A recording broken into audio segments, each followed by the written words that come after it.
Welcome to Your Family Dog, a podcast dedicated to helping families love living with dogs.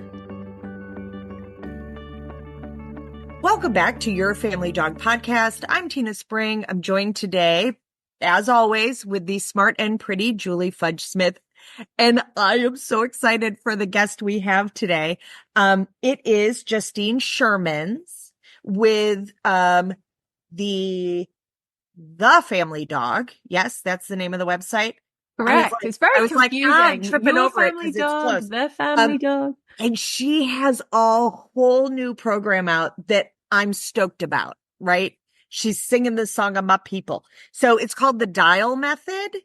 And this, I'm just stoked. I'm really excited about this programming. So we thought we would invite her on and let her kind of let you all in on this fantastic program she's created. So as is typical, I did the introduction and Julie gets to ask the first question. And welcome to the show, Justine. Thank you. Thanks so much for having me. It's going to be confusing. Your family dog, the family dog. There's a lot of families and a lot of dogs going on. Yes. A family dog, some family dog, all the families of the dogs. That's right. Perfect. All right. Well, Justin, I'm so glad Justine, you could join us today. I guess the first couple of questions are pretty simple and we can combine them together. And one is, what is the Dial Method? How did you develop it? And what makes it different, better, or more effective than other methods? Okay. So, what is the Dial Method? I'll just ease you into that. That was a softball to get started. I was like, what? First of all, I've got to remember the questions. How do you plan on solving world hunger? Well, peace. Yes. And there you go. No problem. I got a plan for that tomorrow. Oh, I'm sorry. Okay. What is the method? How did you develop it? And what makes it different? Okay. So probably the quickest way to describe it is that I've been working with families, specifically with young children, for a very long time now, since 2009. I could see there was a massive demand for parents with younger kids trying to raise a dog and their children together and struggling, didn't know what to do. And regular obedience stuff was good, but it wasn't really cutting it. I just kind of keep thinking about how much of life happens outside of sit and stay. And so I created some programs for families to try to make their life a little bit easier. Professionals started looking at those programs, and then I realized, oh, wow, I have two audiences here. I've got the public and I've got pros who want to work with families with children and want to get a head start in doing that. And so I was kind of coasting along for a little while with the content that I'd created.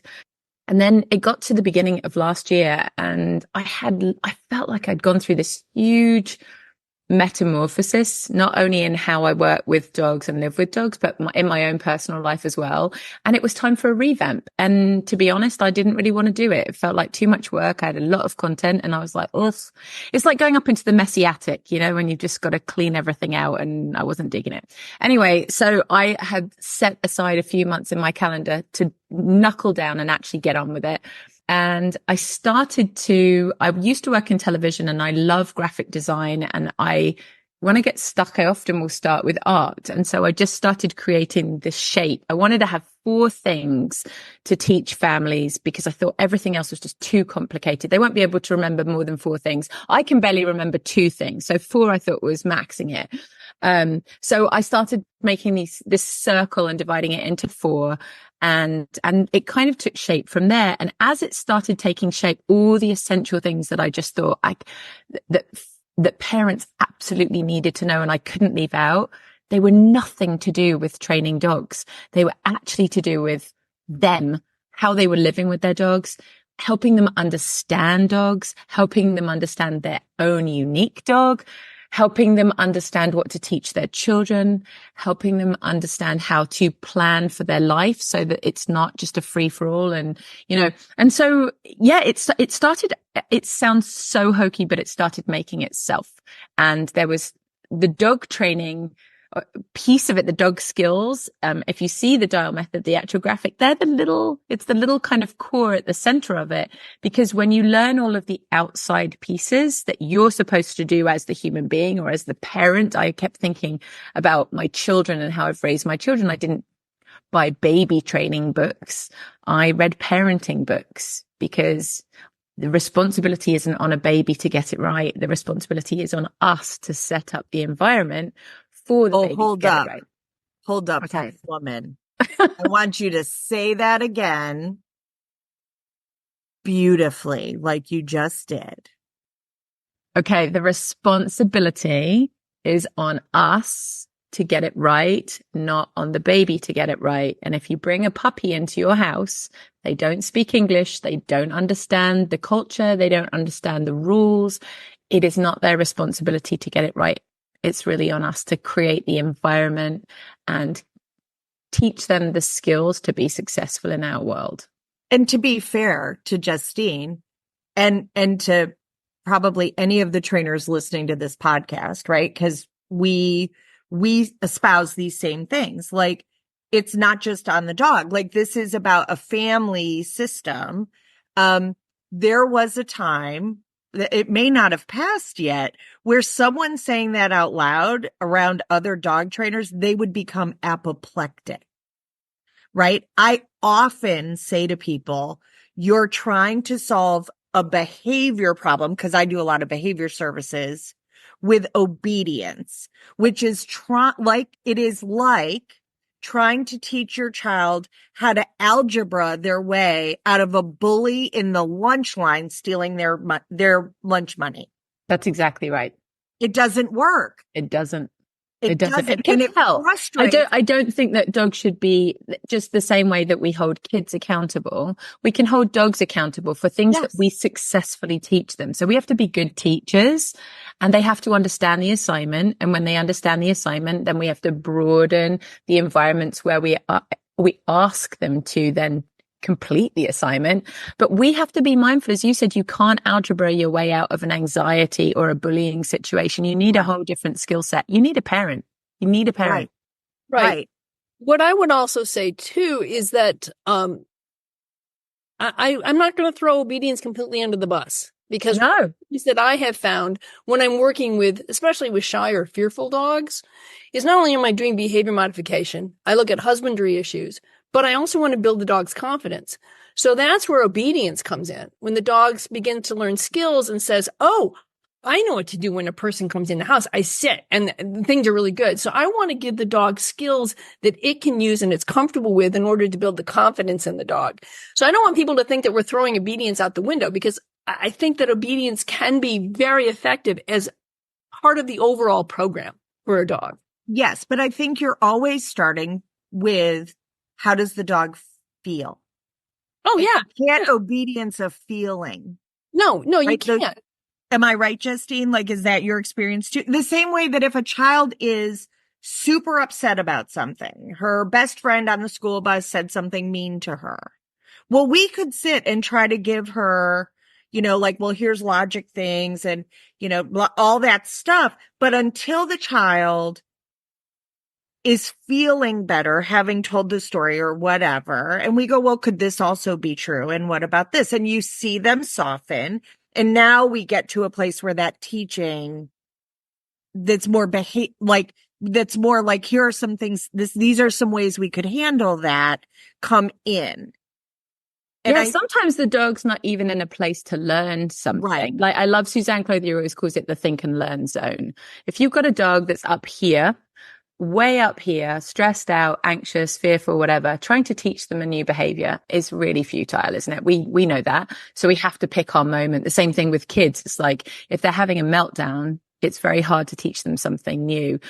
In the program, like you, Julie, I don't think throwing obedience or skills or whatever out the window is the right call. I definitely don't think that. But I tend to think about teaching our dogs skills really as communication, like you would do with a child or with a partner. You say, I'm going to ask this of you in this situation now, and I'd really like you to, for you and for me and for everybody else, this would be a helpful thing for you to do. So that's kind of the way I see it. In the video and in the book, I kind of give the example of, because emotions drive behavior. Like, if you imagine if a kid is crying, you need to understand the why. Why are they crying? Are they crying because a spider has just crawled across their pillow and they're terrified? Or are they crying because somebody just unplugged their video game and said it's time to do homework now? And those two different responses from the child would then have a completely different response from a parent. A parent might say, oh, I see the spider. Don't worry, I'll take care of it. Pick up the spider, take it outside or whatever. And then for a child that was really upset and throwing a tantrum about having, lost the screen time, you'd have to handle that in a different way. You might say, look, screen time's over now. It's time to get on with your homework. And now we're setting a boundary and we're being very calm about it. But we really haven't, I guess in that scenario, you're not even really training anything. You're just dealing with the situation as the grown up in the room. That's not to say that you couldn't teach skills. I like you. I mean, I actually love training dogs and working with dogs. I think it's really fun. I like even. They're really fun. And yes. And it was fun. It was interesting because when you were talking about kind of pulling this program together, you were like, I really just focused on 4 things. And I would say when I'm thinking in terms of the obedience kind of skills, I don't have like a big, huge laundry list, right? Like I don't particularly care whether the dog offers a sit or a down.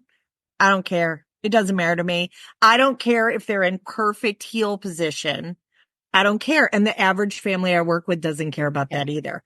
But they do want some tools for themselves and their children to get the dog to move off to a safe space. Yep. When the norovirus hits your household, right? Literally the world kind of explodes in that moment. Do you want the dog in the middle of it? Or do you want to say, go to my room and go lay on the bed and close the bedroom door and deal with what you got to deal with without the dog in the middle of the fray? Yeah, totally. And I think another way of looking at skills is the more skills a dog has under their belt, the more freedom they can have to do fun stuff in the world. When they don't have skills, or some dogs are naturally equipped to just be mellow, easygoing dogs, and some aren't. But like, if your dog's going to jump on people, chew things up, run off and not come back when you ask them to, not stay still if you need them to stay still, you're not going to take them as many places. They're not going to get to interact with as many people. Their life is just going to get smaller and smaller and smaller. So I think if we can, for me, that's what skills are about. Is like, I've got you have a Clumber Spaniel, Julie. I know I've got a working Cocker Spaniel, the very opposite ends of the Spaniel bell curve, I think. But I mean, he's so fast and so energetic. He has to have an absolutely 100% recall, no matter what. Otherwise, he's not off leash, and he needs to be off leash for to meet his needs. He needs to be running in long grass and doing all the things he loves to do. But without that skill under his belt, he wouldn't have the affordances to be able to go out and do that stuff. So I think it's a combination of all the things. The dial method really just tries to help the grown up understand. Well, the four zones, it probably would help if I say those, because it will set the context a little bit. See your dog. So that's understanding all dogs, and then understanding your own unique dog, like reading body language and accepting who they are. Parent your dog, which is understanding what your dog needs from you, meeting their needs, making sure that you're supporting them when they are asking for it. Then teach your crew, which is sharing the information that you know about your dog and, what they need with the people around you, with your inner circle. And for families, I have teach your kids. It's the same kind of context, but really, really honed for children.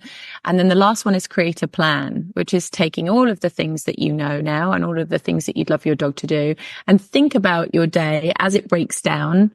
What am I going to do? Like, for example, when I'm eating breakfast, what do I want my dog to do? It might not necessarily be a training thing. It might be, I want them in the crate, or I want them behind a baby gate so they're not jumping up and stealing food off my plate. It could be that simple. And so that's what the dial method does. It just helps people understand their own role in this. And it's surprising how much the dog can do great things in a family without as many. As you said, Tina, you take a couple of basic behaviors, I think probably 6, and you can go a long way with 6 basic behaviors. And for the most part, we might enjoy training, but a lot of my clients, some of them enjoy it, some of them don't have the skill set to get really deep into it, and some of them just don't care. They haven't got the motivation. They've got other stuff they've got to do. So you have to get really frugal, don't you, with what you're teaching and try and make the most of it. I'm like, okay, what's the most bang for your buck? That's exactly right. Can I get the dog to pay attention that there is a human on the planet that's attached to them in some emotional way? Yep. And it's really stunning to me how often that is where we have to start. So I love in the book that because it's something I talk about all the time too, is looking at a situation and saying, okay, what skills does my dog need to be able to navigate the freedom that I'm about to give them? Has responsibility attached to it, right? So which skills does the dog need? Does the dog have those skills? If not, then do I include the dog, or is this going to be a training opportunity? And how are we going to do it? And I think that there's been I think as positive dog training has become a bigger segment of dog trainers, that there's a lot of just being permissive and going, okay, well, we're going to throw all the rules out the window and not have criteria and boundaries, not teach the dog, not coach the dog, like the dog will just figure it out. And it's awful. Right. So they're giving the dog the freedom of running off leash, but the dog doesn't have a 100% reliable recall. Yeah. And they're not in a fence. Yep. And I'm like, no, we don't do that way. Like you can't do it. Not safe. Yeah. Right. The same way that if I had a child who didn't know how to swim, I'm not going to throw them in the deep end. No, you can get arrested for stuff like that. Right. Yeah, no, exactly. I have obviously my dog that loves to be off leash, and I find places for him to run around. And I have another dog that just absolutely cannot be off leash. And it breaks my heart because I want him to have the freedom, but he just cannot, he can't hear when he's far away from me and he's busy doing his thing. He's just got very selective hearing and he's not reliable. Jack Russell. He's a terrier mix. Yeah. Yeah. No. And I would tell you that there is something about terriers having arguably being a terrier myself and having a long history with terriers. I will say, I literally think they can't hear us when they're searching for scritching things. I don't think they can, isn't there? There's actually science behind it. I think because as soon as you get their attention, they're like, Mom, it's been a great time. There was a squirrel, and they will come over. Yeah. They literally don't hear us. No, I 100% agree. It's a real wake up call to have a terrier if you've not lived with one. I'm sure every breed, as you start to live with them intimately, you figure out, and like, this is part of See Your Dog. We've talked about what these dogs were bred to actually do, what their jobs were. And it's not to say that they're all going to be, not all Jacks are going to be like that. Not all terriers are going to be like that, but don't be surprised if they are, because that's what they were supposed to do. We wanted them. We intentionally made them that way. So, if they start, I mean, my little dog, he's like 11 pounds and he's the boldest, bravest, go down a hole and take on anything. He thinks, well, I mean, it's the stereotype, isn't it? But yeah, that's what he was supposed to do. So for me to get mad at him for that. Right. And most of us don't have a go to ground in the backyard. Right. So guess what? That becomes your HVAC system. Right. Those are the tunnels that were, super handily installed in your home for your hair. Oh my gosh. An old tarp that maybe has some like mouse droppings on it. I mean, it could be like 3 days left in there. I mean, you'd never see him again. He'd be in heaven. And so Julie's funny because with sporting breeds, I mean, when she told me they were going to get a clumber, I was like, have you been around a lot of clumbers? Because they're hysterical, but their give a hoot. Zero. Non-existent. Do not care. So I don't know many of them, which is a real shame because I feel like they'd be so fun. There's almost none here. I don't think I've even seen one in all the time I've been working in class. I'm trying to remember. I don't think so. Well, they're 220th in popularity and like 221 breeds. And the reason for that is because they snore, they shed, they drool, and they countersurf. And we love her. Yes. We just love, and she does, like, we've been working really hard on her recall. In fact, we were walking at our cottage the other day and commenting on the fact that she's really staying with us more on the road. She's not going off. Her recall is so much better. And then my husband says, something just went down that ditch. Maybe it was a weasel. And I said, no, it's a cat. And that's the instant Clementine saw the cat. Bye. Yeah. She was across the road. Luckily, it's a dirt road. Nobody ever drives on it. Right. She's across the road and in the woods. And we got her back when she was finished with the cat. But, we had been working really, really hard on this. Yeah. And the next day, when she and I went for a walk with the flat coat, who's got a great recall, Clemmy just wasn't off lead because she had learned, we have to go back to the beginning. And, they are just professional counter surfers. It's absolutely, you read any clumber group, anything somebody says, try to get a clumber. The first thing everybody says, they are inveterate professional counter surfers. I don't think I've ever heard that in a job description of any dog, like singled out that specific breed trait. That's hilarious. Love it. Totally professional counter surfers. Don't you think actually this is slightly competition for counter surfing because clumbers would win hands down. Is that at the National? Yeah, I think so. So for the Breed National, do they do clumber specific things like I don't know, like sequence snoring? Yeah. Well, and but the one of the best things, she's totally imperturbable. I mean, like, there was, somebody was out at our cottage. Somebody there's a shooting range and they were shooting, and my grand dog, the Aussie, was like, oh my goodness, the entire world is coming to an end. I need to hide in the laundry. This is really awful. You people, like, there's boom boom skies. Clemmy's like, just, totally imperturbable. So, let's put it this way. I have Which probably makes her fantastic with the kids. Yes and no. And unless, you're 2 years old and you fall purposely on top of her, she doesn't care for that. Understandably. Yeah. Yes. But what I would say is I have two breeds, a flat-coated retriever and a Clumber Spaniel. And those are not breeds I recommend for beginning people. They're both difficult breeds in their own particular way.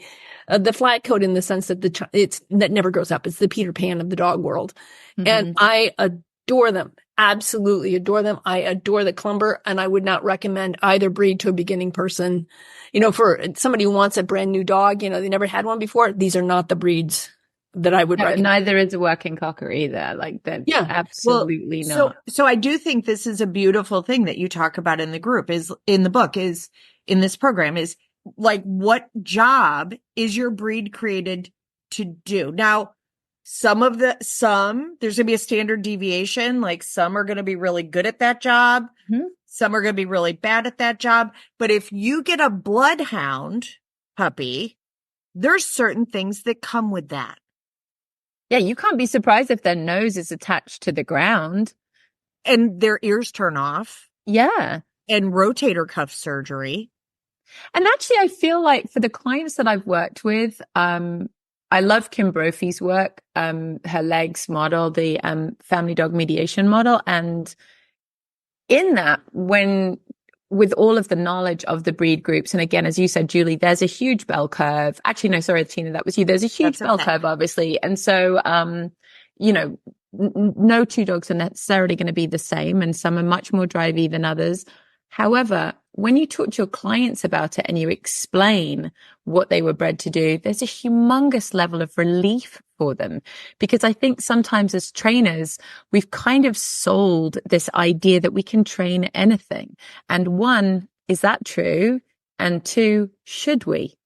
That they would be the big questions that I would want to ask about that. So if your bloodhound puppy is nose to the ground and not listening to you, you have to get really creative if you do want them to pay attention to you outside. And you have to know that walks for you for the rest of your dog's life might be on a long line.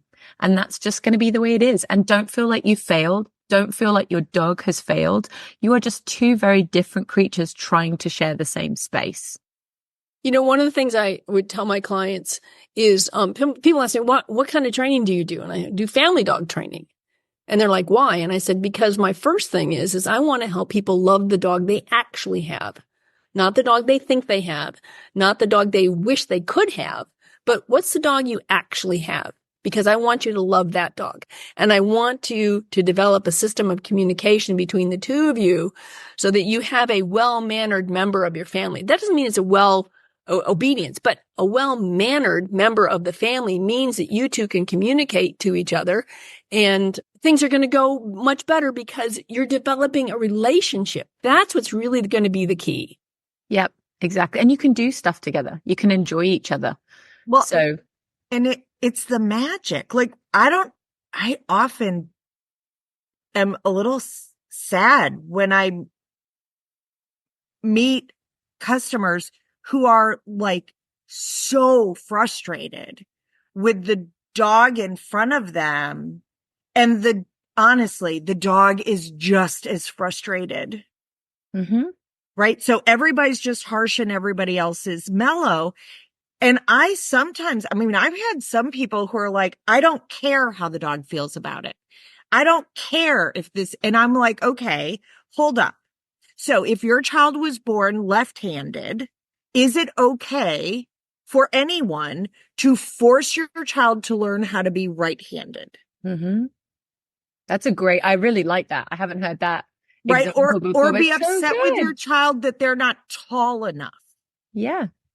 Or that their hair's too brown.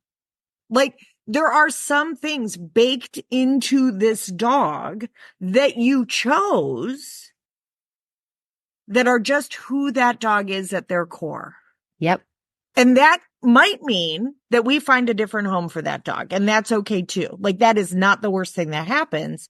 I actually think the worst thing that happens is keeping that kind of conflict where the gears don't align and just grind against each other all the time is actually the worst, because dogs get a really short ride and they deserve a good one.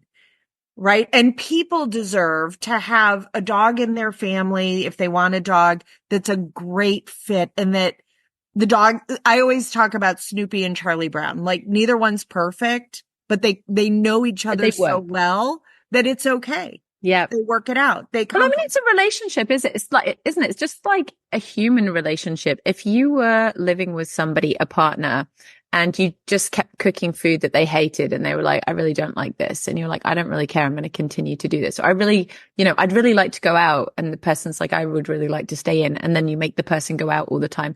Like, there's a compatibility issue there. And it's not fair for one person to just always get their way and not really care or have any like inclination to read what's coming up, the other side of communication. So I think that is the essence of it, is like taking a moment. That's why I start actually with see your dog, because until we can see the dog and see what the dog wants, I think that there are a lot of, the dog loving public have been sold a bit of a fallacy about dogs, who they are, what they like. We pick dogs based on looks more often than not, and whether they're hypoallergenic rather than whether we're compatible or not.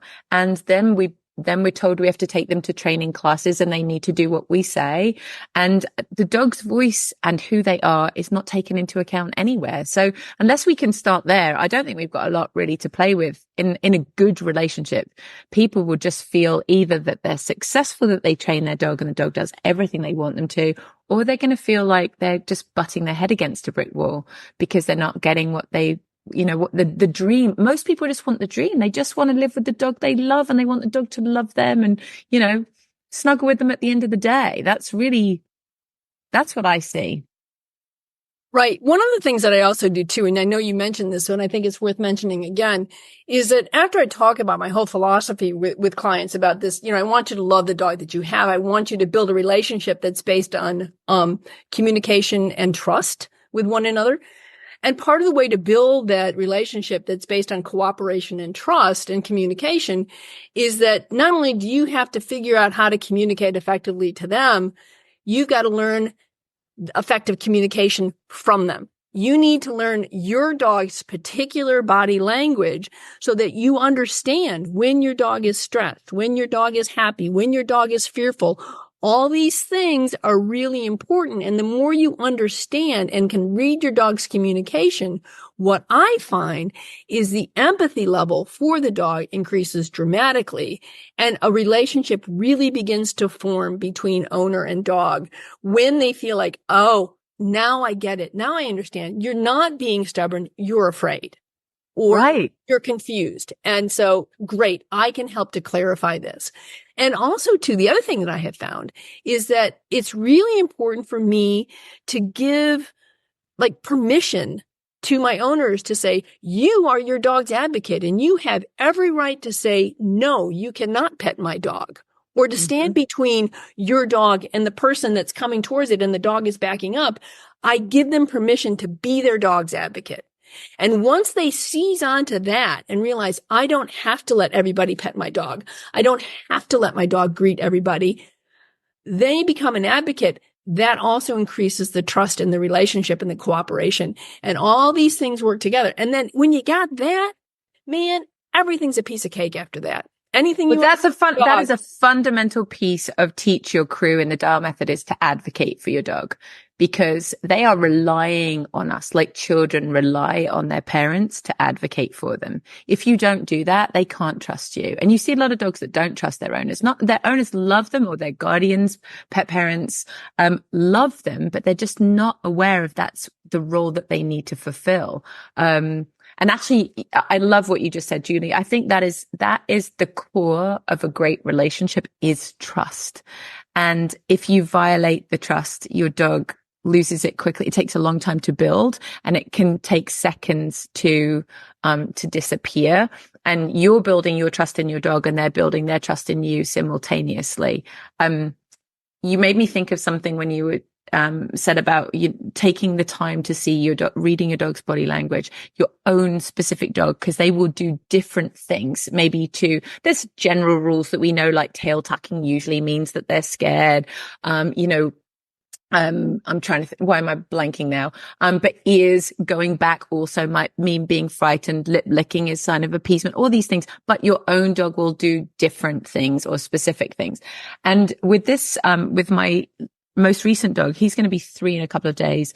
And I have not only, I read his body language, obviously, like, because it's my job and because I love doing stuff like that anyway. But I've now started to let him know that I'm taking him really seriously and telling him. So when he comes to me or he has something to say to me, then I will say, okay, what is it? What do you need help with? And then he'll come and show me.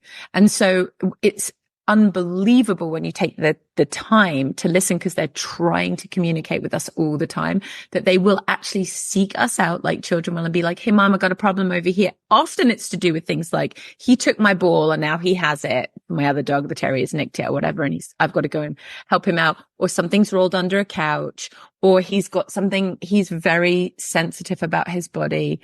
He'll freeze, like, when we're on a walk, and just not move at all if there's like a leaf that's just gently attached to the back of his ear. So dramatic. But those kind of things, he'll be like, Mom, I need you. And because I will step in and say, I got you. I see, baby boy. And I will say that it is an endless source of amusement in our house to play dumb with them. Right? So our terrier, who was given to me during COVID and has significantly shortened my list of things my dogs have never done, on a walk was annoyed with me because I wouldn't let him just, I don't know, murder any living thing we came across, threw himself down and closed his eyes and laid down on the walk and smiled and pretended he was dead. That'll He's show like, you. I'm not looking That'll at you. show you. Like, I'm just going to lay here like a dead dog. So people are stopping going, ma'am, are you okay? And I'm like, yeah, Lazarus over here is fine. Right. Now, he's very dramatic, and he did eventually laugh at me and get up and shake off and go, okay, fine. Now I can go on the walk again, when I threatened him with a car ride with daddy. So, he just, he had a whole life before us, and we have entirely too many rules, and he just couldn't take it anymore. Yep. Right now, that was relatively early in our relationship. Now, Mr. I'm a level 7 resource guarder is like, hey, would you like my Chewy so I could go outside? So, Christopher is still like, oh, that's a trick. And I'm like, no, it's fine. Here, give me that. Out you go. You can have it when you come back in. But it's funny to watch the evolution. And I do sometimes like punking them a little bit, like we do with kids, where we're like, wait, what did you ask about? Sorry, I didn't understand you. Say it again. We don't eat pizza in this house, or whatever it is that you're busting them on. So you've talked about see your dog, see your child, see your spouse, know what's in their gifting. Then you're parenting. So this is really building in those skills and doing those constant assessments that parents do or grandparents do all the time. Like, is little Timmy ready to go to Six Flags, or is that going to be completely overwhelming for him? The same way, is Rufus ready to go to the soccer field, or is that going to be completely overwhelming for him? So then what is step 3 of the dial method? So that's teach your crew or teach your kids, depending on whether you're getting the family edition or just the classic dial. And that really is, and we have a lot of work to do here as a community. I actually listened to some of your podcast about you talking, Julie, about going to Ireland and seeing the dogs and how dogs were just kind of wandering around. And you can obviously hear from my accent that I'm English. I actually became a trainer when I was here in the States. So I'm moving back there at the end of this month, actually. So I'm interested to see, even though I see it when I'm there, just like temporarily, I'm really excited to go back and see dogs living as organically as they do for the most part. But I think one of the things that we really have to, as a community, need to work on is this safety and respect level around dogs, understanding that we want dogs to be respectful of us. We don't like them jumping all over us, but we are not very respectful towards dogs. And so we have to teach the people in our inner circle not to do certain things to our dogs that they might not appreciate. And we'll only know that by being able to see our dog and parenting our dog, right? The second piece of that is the advocacy piece, is stepping in and making sure that we are the trusted figure of doing that. And, worst case scenario, we have to separate them. If we've got the really unruly family members coming over that just won't follow any instruction, then maybe the best place for the dog is in a different room, in a crate, or going to grandma's house for the day. If that's, you're having a party and it's just too much, you just have to separate them. I really do think that separating dogs, again, feels like a taboo to our clients sometimes, that they haven't made it if they have to separate their dogs, and they don't feel comfortable doing it and don't realize the benefits of just taking the stress levels down for family members. We've talked about that a lot, especially when it has to do with contractors or people coming to your house. Yes. My dogs do not need to get to know the dryer repairman. Nope. They do need to get to know my son-in-law, who's going to be there for Thanksgiving. But as far as I know, the dryer repairman is not coming for Thanksgiving dinner. So we don't need to have him have a personal relationship with you guys. And he doesn't need to feel as though things are out of control for him either. I remember just a couple weeks ago, I was outside at my house. I have a fenced-in yard in which Clementine is, right? Zuzu can come outside the fenced yard because she'll stay with me. That's the flat coat. But a UPS driver came up and I grabbed Zuzu and I put her in the backyard. And the guy got out and he said, thank you. I said, she's really friendly. She's not he goes, she looked friendly, but thanks. And I just thought, wasn't that big a deal for me to do it. And it made him so much more comfortable. So it's little things like that are just, take a step back. I don't always want to, I hated going to a client's house and they'd open the door and the dog would come charging at me. Yeah. This just jump on your car. I've driven up to people's houses before and they let the dog out and it just on your car with the nails. I'm like, what is happening? Right. We love our own dogs, but maybe the rest of the world doesn't love them as much as we do. Yeah, I had one client, she said, I drove up and the dog came racing out, growling and barking and snarling. And I was like, I don't really want to get out of the car.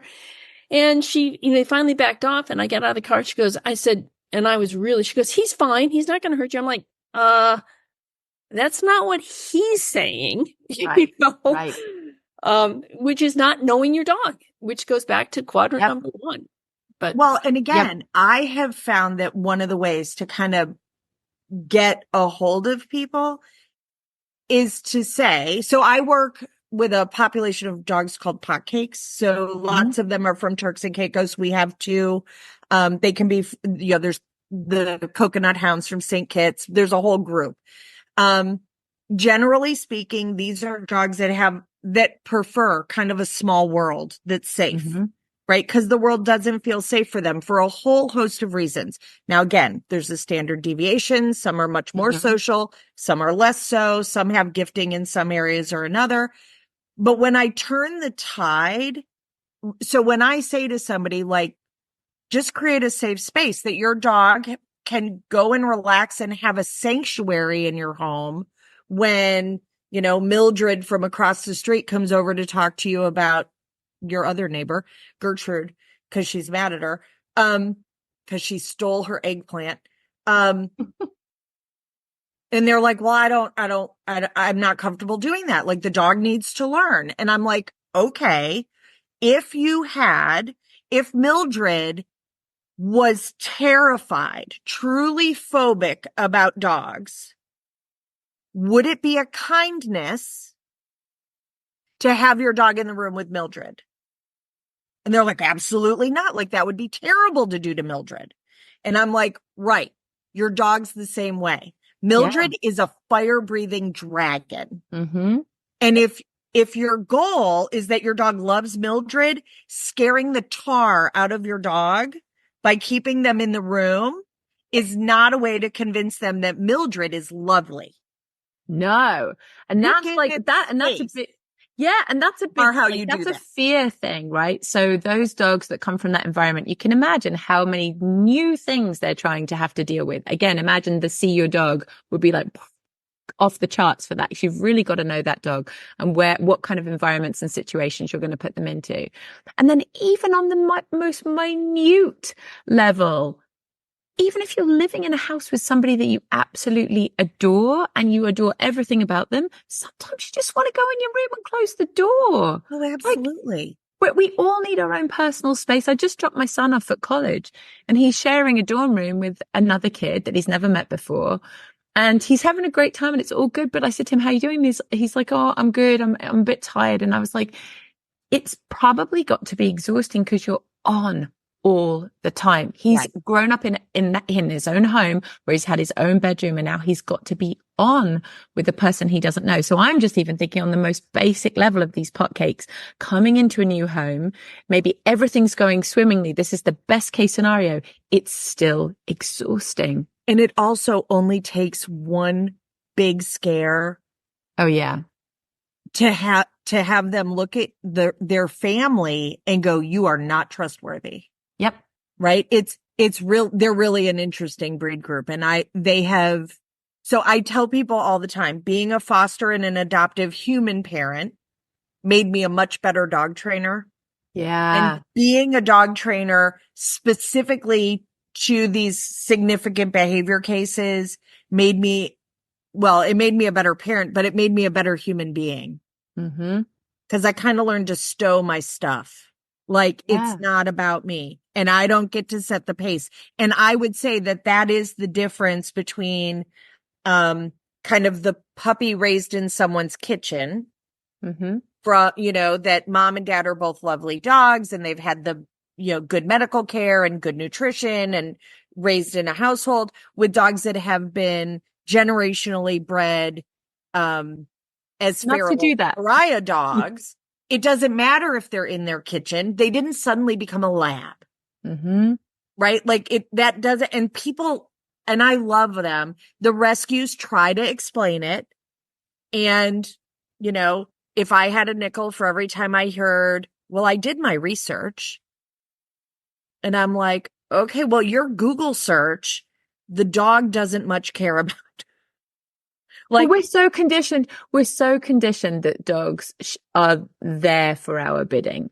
We are so conditioned that dogs are this way. We haven't talked about the dial devil, which I should talk about in a minute, but there's the dial devil is all of the social constructs around dogs that dog trainers would love to talk to the public about, but sometimes it's really difficult for us to have those conversations.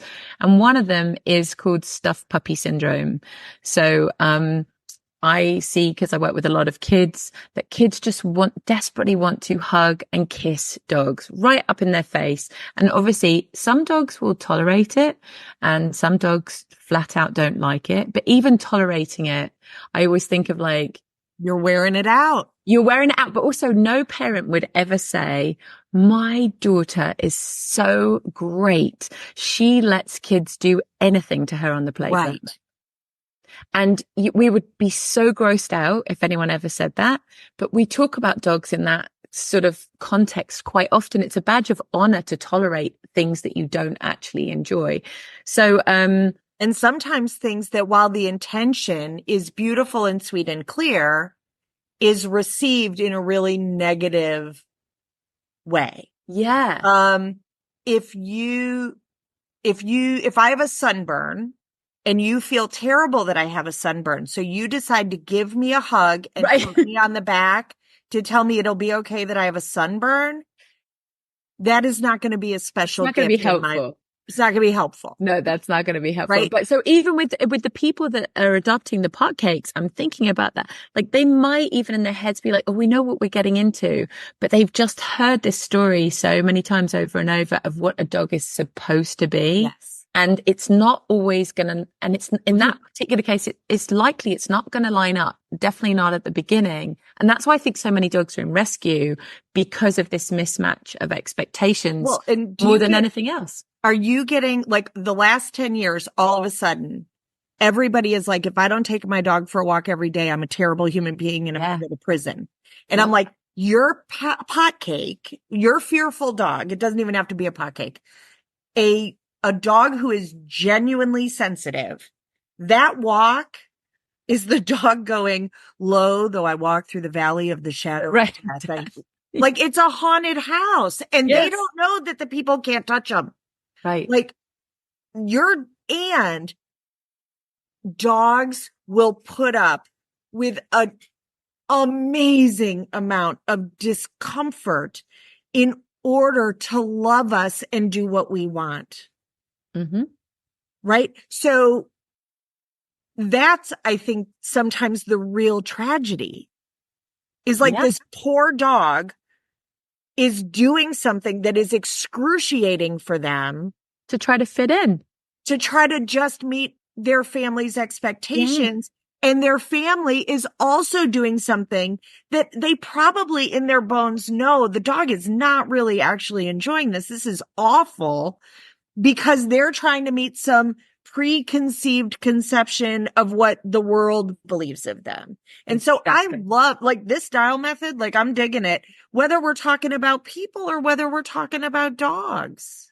It's the goal is to be as kind to people as it is to dogs. And I've written the whole thing using the we pronoun, because it's all of us. It's a reminder to myself. So I'm not always getting this right. I mean, we're all dog professionals. We know our dogs do stuff that we're like, oh my gosh. And we respond in ways where we're like, oh my gosh.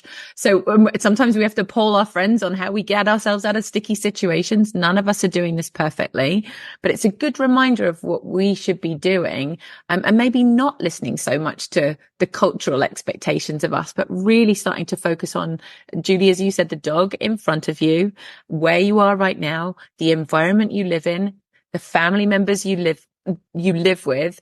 I think that one of the things that I struggled with is that, and I probably fell victim to this myself, is that when I was trying to make things really easy for families, because people with kids have no time, right? So it's really difficult for them to practice.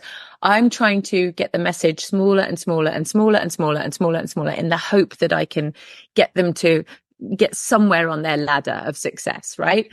And so when I made the dial method, obviously it's a 40-minute video. So all of the stuff that I desperately wanted people to know is crammed into 40 minutes. But the thing that I'm most proud of is that you can watch the video and you're going to think, oh, there's a lot of stuff in there that I didn't know or didn't think about. If you haven't worked with dogs before, you haven't had a dog before. But the workbook then helps you take the things that you've learned in the dial method and then make it very unique and bespoke to your own family, because you can't dumb things down so much and say, oh, you've got a dog, it's 8 weeks old, this is what you need to do. That would be a massive mistake for anybody. Any dog professional, like, worth their salt, would never do that. We need to know the family. We need to know where they live. We need to know who's in their house. We need to know about their dog. We need to know about their goals. We need to know so much more information. So the workbook will actually help them unpack all of that stuff and then start living into the dream that they actually want, hopefully with something simple that they can follow. That's great. And I think that's a wonderful summary of what the Dial program is all about. Can you tell people where they can find it? Yes, it's very easy. It's just thefamilydog.com. So if you come there, you'll see that there's 3 ways that you can select it, either for pet parents, the regular dial method, the classic dial method, family, and kids edition. And then we've got some really exciting stuff for professionals as well, because a lot of professionals are using this as like a precursor to their own training. So they're asking the people that they work with to learn the human side of the relationship, keep their side of the street clean, and then I'll come and work with your dog with you, because then everybody's kind of growing from the same foundation. So you can become a dial guide as a professional, and then you can use this in your own training. So can you talk a little bit about that dial guide program? Because I'm thinking this might be something good even for veterinarians or vet techs to talk about, or shelter staff to talk about. Yeah. So I'm assuming that it could be a dog aficionados, not just dog trainers, but we have dog trainers who listen. We have vet techs and vets who listen. So could you talk to us about like who you're trying to encourage to be a guide, kind of what that program looks like? Yeah, well, the Dial Guide program is like, I've taught it twice now, because this program's only been out for just under a year, and there's really just me and my assistant who are working on it. So I've run 2 of those, and it's a 7-hour workshop really aimed at dog trainers. So if you're a dog trainer and this is something that you'd like to bring into your practice, we're running another one at the beginning of next year, time and date to be released soon. But for the vets, groomers, breeders, rescues, all of the other dog professionals that would like, that care about where their dogs go and what family life looks like for them. We're going to run, like a public presenter kind of version of this, so that you can play the video and that you can go through the workbook with people. And for shelters, what we would like to do is actually, in fact, I need to talk to you about this, Tina, if you work with a rescue, we're going to create a workbook. So exactly like the workbook that you currently own, and inside it there'll be a QR code that will give you the video. So shelters will be able to give away a workbook with the video, a full package, and get sponsorship. What I want to do is create a sponsorship package for them, so that they can get local people in their town, to take dogs' lives to a whole new level, maybe without getting into all the really fine details, the technicalities of training. So I hope that answers the question. Yep. All right. Well, I'm so glad you joined us today, Justine. It sounds like it's a great program, and I think that our owners will find it to be extraordinarily easy to access, as well as very complementary to the kinds of things that Tina and I talk about all the time. And I think it's a wonderful program because it's a way in which you present material that makes living with a dog, what we really want with like your family dog is to love living with dogs.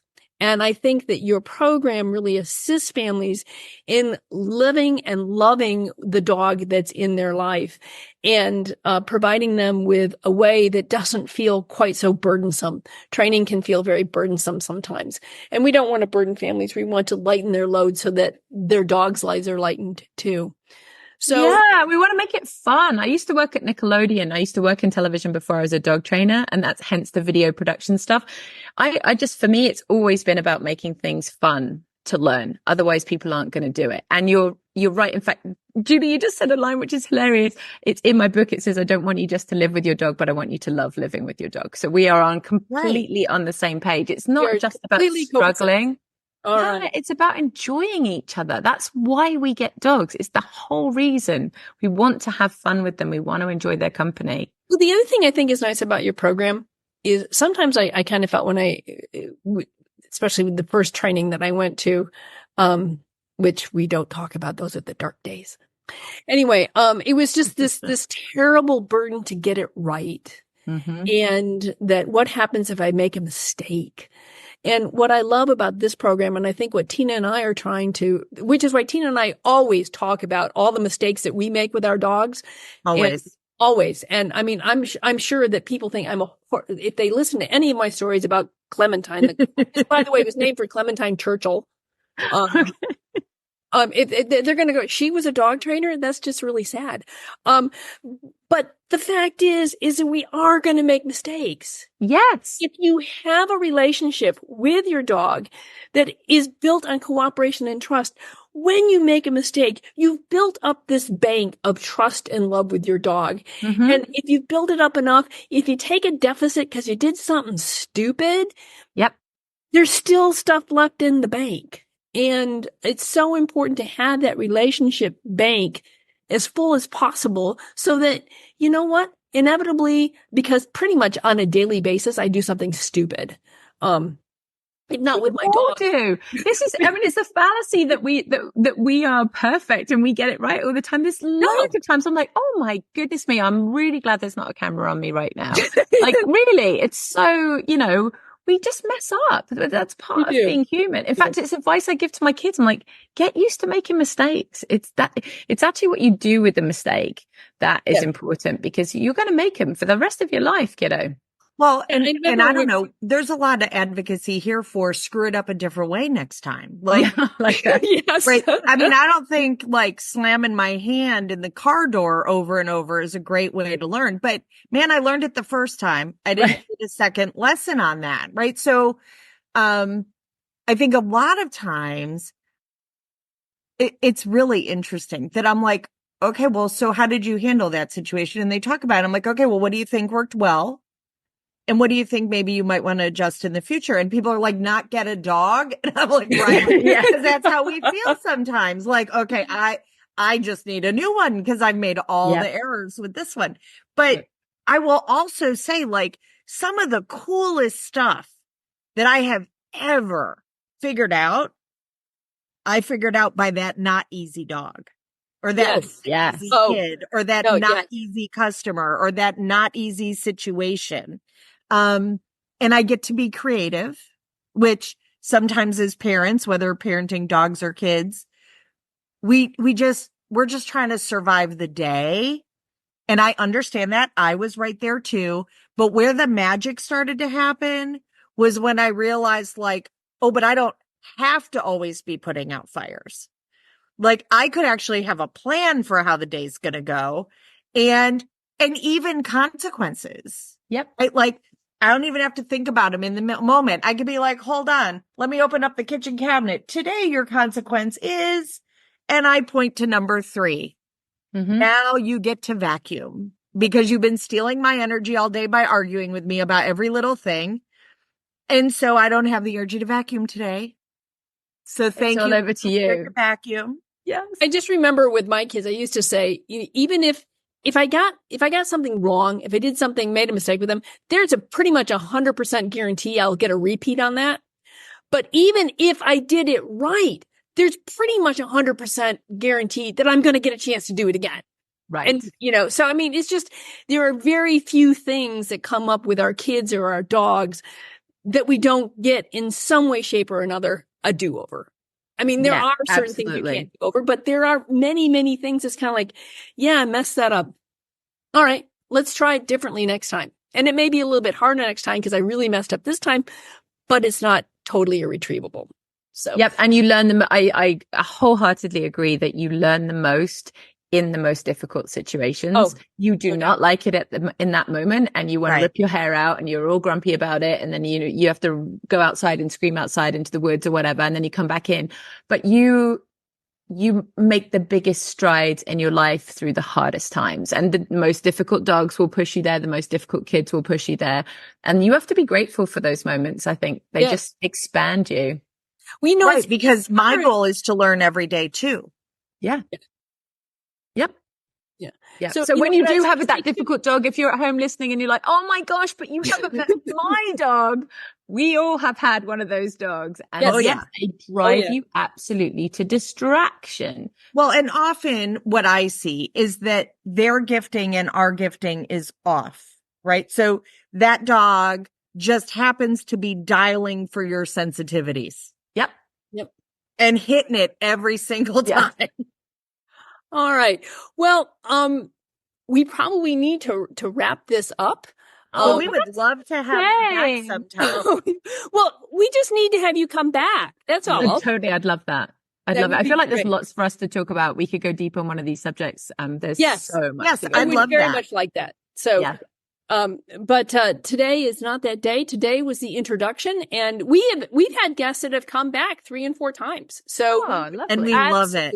It's great. All you need to do is go back onto Calendly and book yourself again. All right. Sounds good. So and you have an open invitation. We always like really fantastic guests who agree with us. I mean, we would love you anyway. She also said this is an audio program. I just have to tell you, like, Julie and I both look like we were dragged behind Subarus for a couple of miles before we jumped on the Zoom call today because we're tired. And Justine is gorgeous. Her house looks perfect. Yeah. Her hair is amazing. She's wearing white and she has children and dogs. No. Okay. She looks like she's had a good night. Can I bust the fallacy? Can I bust it? Do you want to know the truth? I'm in a corner of my bedroom because I'm moving to the UK. I have a mattress on the floor over there. I've got a rash on my chest that I've been scratching all morning. So I'm really excited that this shirt was the thing that was kind of covering it up and deflecting. My hair is crazy right now. I don't even know what to do with it. I'm trying to grow it out. So it's fantastic. It's like you've made me sound a lot better than I am because it's a hot mess over here. Okay. So this is great though, right? Because my dogs are currently outside enjoying beautiful weather. Right. Yep. My house is a complete wreck and I'm okay with that. Like I've been sick. I'm not going to sweat it. I'll clean it up later. I love that you can say like, yes, I did not know if this was going to be a video production. And so you are getting to see exactly what I could make look amazing. You're going to see this one tiny corner of my house that hasn't got clothes on the chair. Guess what? Our dogs are perfect in a bunch of corners. Yeah. And it's usually the corner that's not perfect is the one we tend to focus on. And I just don't need to. No, right. There's a lot. In fact, my computer is currently sitting on my dog's crate. He's asleep at my feet. I can't move. I've got one asleep here and then. Well, I did notice that you weren't very able to move. I can't. And I assumed it was dogs at your feet because that would totally happen. The little terriers down here, and then because the crate is closed, I can't put my legs underneath. Normally, when I'll let him out and I'll put my legs in the gap where the door is. That's what I'm down to right now because all my furniture is. So you're going back to the UK. We're losing you. Yeah. Well, you're not losing me. I'm going to be everywhere. I don't plan to go away. I'm just going to be in a different time zone. And we have done many podcasts with people in the UK, so not a problem. So, and thank you so much. And I love the UK because for no other reason than I wrote a book called The Beast Keepers, and I just found out a couple weeks ago. Well, one, I was a finalist for the Wishing Shelf, which is a UK awards program, but I won Best Cover.